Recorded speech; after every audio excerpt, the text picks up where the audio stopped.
ఆశీస్సులతో అందరము బాగుండాలని కోరుకుంటూ మాఘమాసం ప్రారంభమైంది కదండి. ఈ నెల 14వ తేదీ అమ్మవారి సరస్వతి అమ్మవారి శ్రీ పంచమి.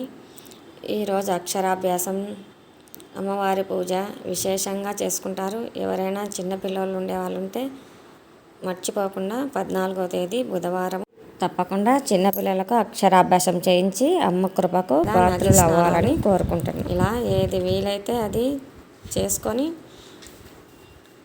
స్వామి కృపకు పాత్రలు కావాలని దుఃఖదారిద్ర్యనాశాయ చ ప్రాతఃస్నానం కరోమ్యధ్య మాఘే పాప వినాశనం.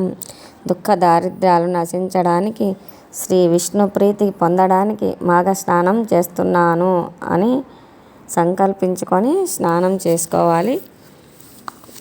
ఈ మాసంలో సూర్యారాధన విశిష్టమైనది. మాసమంతా నియమంగా సూర్యుని ఆరాధిస్తూ ఆదిత్య హృదయం వంటి పారాయణాలు చేయడం చాలా మంచిది. మాఘశుద్ధ పంచమిని శ్రీ పంచమి అంటారు.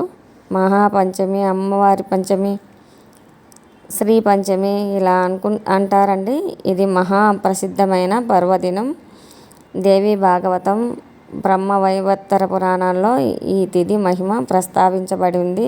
సరస్వతీదేవి ఆవిర్భవించిన ఈ పుణ్యదినాన సరస్వతీదేవిని పుస్తకాది రూపాలలో విగ్రహంలో ఆవాహన చేసి పూజిస్తే అభీష్టాలన్నీ సిద్ధిస్తాయి. మేధాశక్తి, విద్యాధారణ, స్ఫురణ, ప్రజ్ఞ, వాక్కు మొదలైన బుద్ధి శక్తులన్నీ వృద్ధి చెందుతాయి. ధవళ కుసుమాలతో అమ్మవారిని తెల్లటి పూలతో సరస్వతీదేవిని పూజించి క్షీరాన్నం, నారికేళం, అరటిపళ్ళు నివేదన చేసి సరస్వతీదేవిని స్తుతిస్తే ఆ తల్లి అనుగ్రహం తప్పక లభిస్తుంది. దేవతలు సైతం ఈ రోజున సరస్వతీ మాతను ఆరాధిస్తారని పెద్దలు చెప్తారు. సరస్వతీదేవి కృప వల్లనే జ్ఞాన విజ్ఞానాలు వృద్ధి చెందుతాయి. లౌకికమైన చదువులు, పరమమైన బ్రహ్మ విద్య రెండూ ఈ జగజ్జనని కృప వల్లనే మనకు సిద్ధిస్తాయి.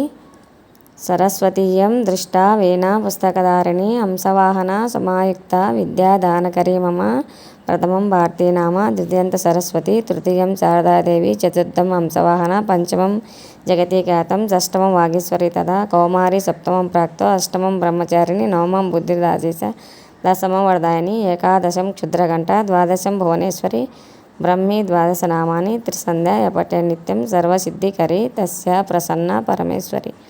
ఇలా సరస్వతి ద్వాదశనామాలు చదువుకొని, అమ్మవారి అష్టోత్తరాలు చదువుకొని, శ్రీ పంచమి రోజు అమ్మవారిని ఇలా పూజించుకొని క్షీరాన్నము నైవేద్యంగా పాలు, పెరుగు లాంటి తెల్లటి పదార్థాలు నివేదన చేసి అమ్మ కృపకు పాత్రలు కావాలని కోరుకుంటున్నాను.